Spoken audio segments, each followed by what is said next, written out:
তো হাই সবাইকে, momentum mindset চ্যানেলে আজকে আমরা ক্লাস 10-এর চার্লসের সূত্র, যেটা কিনা এবছর মাধ্যমিক 2026-এর জন্য খুব ইম্পর্টেন্ট, আজকে আমরা সেই সূত্রটা ভালো করে বুঝবো এবং তার এক্সপ্লেনেশন পুরোটা আমি তোকে দেওয়ার চেষ্টা করবো। চার্লসের সূত্র তিনি কী করে চার্লসের সূত্র তিনি দিলেন এবং সূত্রটা কী সেটার যথেষ্ট ব্যাখ্যা আমি তোদের এই ভিডিওতে করে দেবো।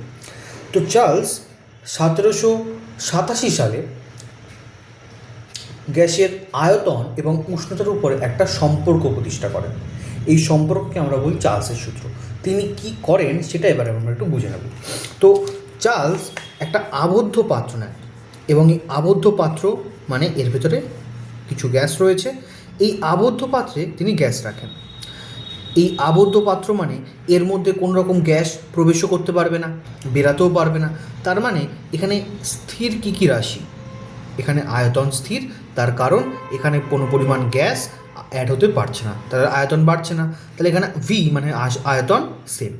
এছাড়াও এখানে টেম্পারেচার মানে উষ্ণতা সেম, কারণ এখানে কোনো রকম উষ্ণতা দেওয়া হচ্ছে না বা পরিবর্তন করা হচ্ছে না প্রথমে, তো এই কারণে টেম্পারেচারও স্থির। প্রেশার, এই গ্যাসের অণুগুলো এই আবদ্ধ পাত্রের দেওয়ালের উপর যে পরিমাণ প্রেশার দিচ্ছে সেটাও কোনোভাবে চেঞ্জ হচ্ছে না, তার কারণ নতুন কোনো গ্যাস এর ভেতরে অ্যাড করা হচ্ছে না বা এখানে কোনো গ্যাস বের করে নেওয়া হচ্ছে না, তাই এদের চাপের কোনো পরিবর্তন হচ্ছে না। এবং এর সাথে সাথে এর ভলিউম, টেম্পারেচার, প্রেশার এবং মাস মানে ভর, এর ভরেরও কোনো পরিবর্তন হচ্ছে না, তার কারণ এখানে নতুন কোনো ভর অ্যাডও হচ্ছে না বা এখান দিয়ে কোনো পরিমাণ গ্যাসের বেরিয়েও যাচ্ছে না। তার মানে এর আবদ্ধ পাত্রের মধ্যে এই চারটে ভৌত রাশি সেগুলো সেম: আয়তন, টেম্পারেচার, প্রেশার অ্যান্ড মাস মানে গ্যাসের ভর। এরপর তিনি কী করছেন? এই আবদ্ধ পাত্রকে তিনি হিট করছেন। তার কারণ তিনি কিসের মধ্যে সম্পর্ক প্রতিষ্ঠা করবেন? এই টেম্পারেচার এবং ভলিউমের মধ্যে। তাই তিনি এই আবদ্ধ পাত্রের উপর তিনি হিট করছেন। তো আমি এটা বুনসেন বার্নার রাখছি এবং এই বুনসেন বার্নারের সাহায্যে এটাকে হিট করছেন। তো এর প্রাথমিক উষ্ণতায় যেটা ছিল সেটা যদি টি থাকে এবং এর আয়তন প্রাথমিক অবস্থায় যদি ভি থাকে এবং কী কী স্থির? পি এবং এম দুটো স্থির যখন তিনি হিট করছেন। হিট করে যখন তিনি দেখছেন যে এই গ্যাসটার টেম্পারেচার 1 ডিগ্রি বেড়ে গেছে, মানে আগে টি ছিল, টেম্পারেচারটা এই বুনসেন বার্নারের সাহায্যে হিট দেওয়ার ফলে এই গ্যাসের টেম্পারেচার 1 ডিগ্রি বেড়ে গেছে, তখন তিনি দেখছেন যে গ্যাসের আয়তন আগে যা ছিল না, সেই গ্যাসের প্রাথমিক আয়তনের 1/273 অংশ তিনি বেড়ে গেছেন। আগে আয়তন ছিল ভি, পরে টেম্পারেচার দেওয়ার ফলে তিনি দেখছেন যখন আমি 1 ডিগ্রি সেন্টিগ্রেড বাড়ালাম তখন গ্যাসের যে প্রাথমিক আয়তন ছিল তার 1/273 অংশ বেড়ে গেছে। আবার আমি যদি এটাকে ঠান্ডা করি, মানে এর যদি 1 ডিগ্রি সেন্টিগ্রেড কমাই, তাহলে এর ভলিউম প্রাথমিক আয়তনের 1/273 অংশ কমে যাবে।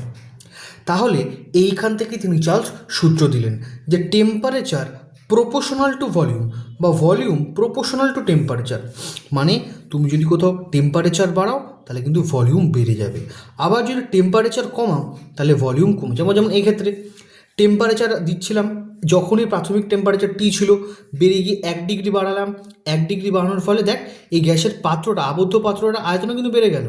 এইখান থেকে প্রাথমিক এরকম দেখতে ছিল আগে, এইটুকুনি ছিল আগে, টেম্পারেচার দেওয়ার ফলে দেখ এই আয়তনটা এতটা বেড়ে গেছে, এই অঞ্চলটা বেড়ে গেছে। কতটা বেড়ে গেছে, কী করে, কতটা আয়তন বাড়লো? প্রাথমিক আয়তনের 1/273 অংশ বাড়লো, তার মানে মোট বাড়লো হচ্ছে ভি প্লাস ভি ইন্টু 1/273 অংশ। মাইনাস কেন দিয়েছি? তার কারণ এখানে আমরা হিট করেছি বলে আয়তন বেড়েছে। এখানে যদি আমরা হিট না দিয়ে একে যদি ঠান্ডা করতাম বা ফ্রিজিং করতাম, তাহলে সেক্ষেত্রে কিন্তু এর ভলিউম কমে যেত। এটাই চার্লসের সূত্র। এবার বইতে একটু সূত্রটা দেখে নিই। দেখ বইতে কী বলছে চাপ স্থির থাকলে নির্দিষ্ট ভরের কোনো গ্যাসের আয়তন প্রতি 1 ডিগ্রি সেন্টিগ্রেড উষ্ণতা বৃদ্ধি বা হ্রাসের জন্য ওই গ্যাসের 0 ডিগ্রি সেন্টিগ্রেড উষ্ণতায় বা আয়তনে তার 1/273 অংশ বৃদ্ধি বা হ্রাস পাবে। এটাই চার্লসের সূত্র। আশা করি তোরা বুঝতে পেরেছিস।